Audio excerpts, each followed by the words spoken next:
Welcome everyone to another exciting tutorial where today we are diving deep into Final Round AI, your potential new best friend in the competitive job market of 2025. If you've ever felt the stress of tailoring your resume for each specific job application, then this review is exactly what you need. The platform boasts an impressive suite of features designed for the modern job seeker. You can get your resume ATS optimized in seconds, ensuring it passes through automated tracking systems. You aren't required to download any software. Everything happens directly on their website, making it accessible from any device. The positive aspects are clear. It saves an enormous amount of time, removes the guesswork from resume tailoring, and provides data-driven insights to improve your application's chances significantly. However, no tool is perfect, and it's only fair to discuss the potential drawbacks. Final Round AI relies entirely on the information you provide from the job description and your resume. The output is only as good as the input.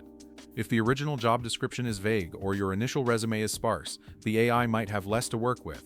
Furthermore, while the AI is powerful, it may not fully capture the unique nuances or personal storytelling elements that can sometimes make a resume truly stand out in very creative fields. And that wraps up our complete look at Final Round AI. If you found this walkthrough helpful and are curious about how this tool could streamline your job hunt, give this video a thumbs up and don't forget to subscribe for more tech tutorials and reviews that help you stay ahead. Ronance,